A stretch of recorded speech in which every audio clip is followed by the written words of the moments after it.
Oke, bismillahirrahmanirrahim. Assalamualaikum warahmatullahi wabarakatuh. Kepada seluruh siswa-siswi kelas 7, perkenalkan, nama saya Sri Wahyuni. Saya adalah pengampu mata pelajaran Sejarah Kebudayaan Islam di MTSN 13 Jakarta. Sebelum kita memulai pelajaran pada hari ini, alangkah baiknya kita mulai dengan mengucap basmalah serta doa sebelum belajar. Bismillahirrahmanirrahim. Rabbi zidni ilman warzuqni fahman. Amin ya rabbal alamin. Oke, pertama-tama saya sebagai guru di MTSN 13 Jakarta mengucapkan selamat kepada seluruh peserta didik kelas 7 yang sudah berhasil menjadi bagian di MTSN 13 Jakarta. Semoga perjalanan 3 tahun ke depan Allah mudahkan prosesnya dalam proses pembelajaran hingga akhirnya kalian menjadi alumni yang sukses dari MTSN 13 Jakarta. Oke, pada kesempatan kali ini Ibu akan membahas sebuah pengantar mengenai pelajaran yang akan kita bahas, yaitu sejarah kebudayaan Islam. Nah, di sini pasti kalian sudah familiar dengan kalimat sejarah. Nah, apa itu sejarah kebudayaan Islam? Sejarah kebudayaan Islam itu terdiri dari 3 kata. Yang pertama kata sejarah, yang kedua kebudayaan, dan yang ketiga adalah Islam. Nah, apa itu sejarah? Sejarah adalah peristiwa yang terjadi pada masa lampau yang berkaitan dengan berbagai proses kehidupan manusia dan dipelajari di masa kini untuk diambil pelajaran. Jadi sejarah ini tidak hanya terjadi di masa lampau gitu kan, tapi dia memiliki makna atau hikmah yang bisa kita ambil untuk dipelajari kita di masa yang akan datang. Mungkin saat ini kita sudah banyak mengalami berbagai proses kehidupan kita, maka hari-hari yang sudah berlalu itu bisa kita sebut sebagai sejarah. Nah, itu pengertian dari sejarah. Yang kedua adalah kebudayaan. Apa itu kebudayaan? Kebudayaan itu terdiri dari kata budi dan daya. Nah, kemudian digabungkan menjadi budidaya, yang artinya apa? Yaitu upaya untuk menghasilkan dan mengembangkan sesuatu agar menjadi lebih baik dan memberi manfaat bagi kehidupan. Nah, lalu dari kata budi dan daya itu diberikan imbuhan ke dan an, menjadi kebudidayaan atau disingkat menjadi kebudayaan. Seperti itu. Nah, lalu apa artinya kebudayaan itu? Kebudayaan adalah upaya yang dilakukan oleh umat manusia untuk menghasilkan dan mengembangkan sesuatu, baik yang sudah ada maupun yang belum ada, agar memberikan manfaat bagi kehidupan manusia. Jadi kebudayaan ini memang diciptakan oleh manusia ya, yang mana akhirnya kebudayaan itu mampu memberikan manfaat bagi kehidupan kita. Nah, contohnya apa kebudayaan itu? Salah satunya adalah kesenian, kemudian ada adat istiadat, dan juga kepercayaan, seperti itu.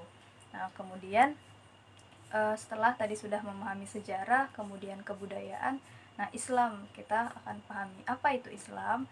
Nah, Islam adalah agama yang diajarkan atau agama yang dibawa oleh Nabi Muhammad SAW yang berpedoman kepada kitab suci Al-Quran dan diturunkan kepada dunia ini melalui wahyu dari Allah Subhanahu wa Ta'ala.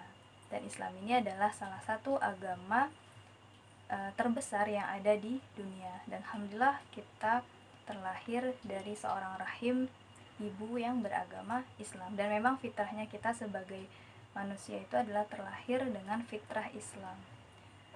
Nah, kemudian kita gabungkan dari pengertian sejarah, kebudayaan, dan Islam. Apa itu sejarah kebudayaan Islam? Sejarah kebudayaan Islam adalah peristiwa yang terjadi pada masa lampau yang berhubungan dengan perbuatan manusia pada umat Islam dan di dalam wilayah Islam. Nah, jadi kalau kita lihat banyak sejarah di dunia ini, nah kebudayaan Islam ini atau sejarah Islam ini juga menjadi bagian yang memiliki porsi besar gitu kan. Kita lihat contohnya Islam yang berkembang di Turki saat ini, kemudian di Mesir dan berbagai belahan dunia lainnya. Nah, kemudian bisa kita katakan juga kebudayaan Islam ini merupakan sebuah dikatakan sebuah suatu sistem budaya yang mana agama ini mengandung konsep tentang suatu tatanan umum keberadaannya yang penting bagi orang beriman dalam suatu komunitas agama tertentu. Nah, jadi di sini kebudayaan Islam sendiri kita harus tahu kebudayaan Islam itu memiliki ciri-ciri. Nah, apa ciri-ciri dari kebudayaan Islam? Yang pertama adalah adanya konsep tauhid. Nah, jadi kebudayaan Islam mulai dari Arab sendiri ya, dari kota Mekah yang dibawakan oleh Rasulullah sampai akhirnya berkembang ke seluruh dunia. Inti dari kebudayaan Islam itu adalah mengajarkan adanya konsep tauhid. Nah, kita tahu bahwasannya konsep tauhid itu adalah berarti kita harus mengesahkan Allah, hanya Allah lah Tuhan yang patut kita sembah dan kita imani sebagai Tuhan. Nah, kemudian konsep dari tauhid ini pun yang akhirnya menjadikan seseorang semakin beriman dan juga bertakwa kepada Allah Subhanahu wa taala.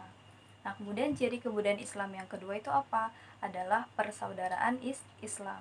Jadi kita tahu kebudayaan Islam ini pada akhirnya membuat persaudaraan Islam ini semakin luas.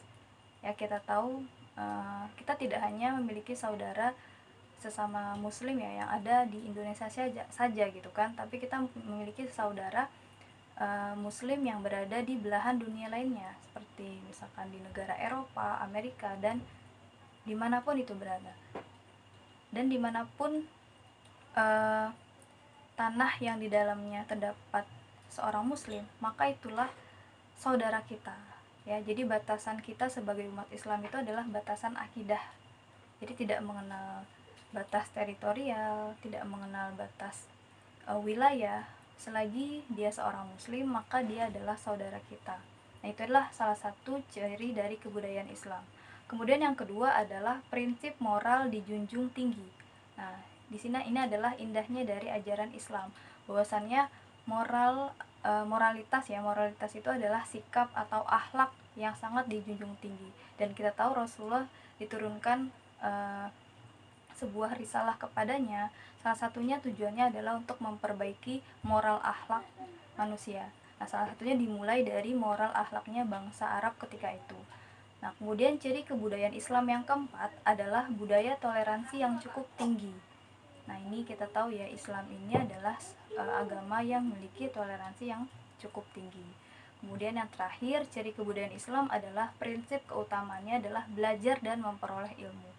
Jadi nanti kita tahu bahwasannya banyak sekali para ilmuwan, para ulama yang hadir dalam sejarah Islam ini, yang mana membawa manfaat sampai saat ini kita rasakan.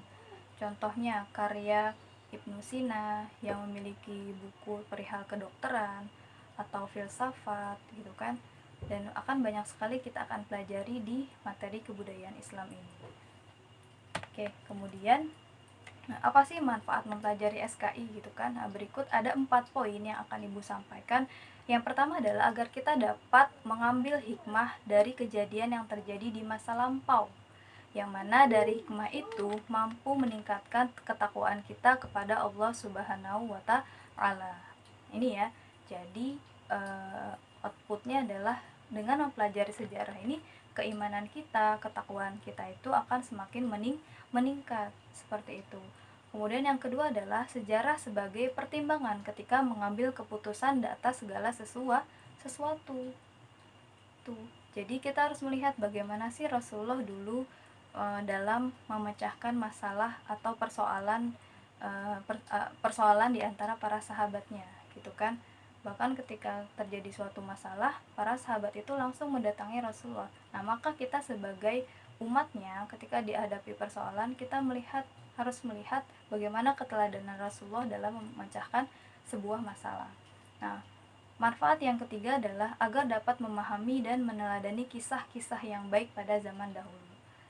Tuh ya. Kemudian yang keempat, kita juga mampu menumbuhkan rasa cinta kepada kebudayaan Islam dan tradisi yang baik serta yang tidak bertentangan dengan ajaran Islam. Nah, kalau boleh Ibu menambahkan, salah satu ibaratnya dalam mempelajari sejarah itu kita sedang memasuki sebuah taman yang sangat luas, yang mana sebuah taman itu terdapat sebuah pepohonan yang rindang.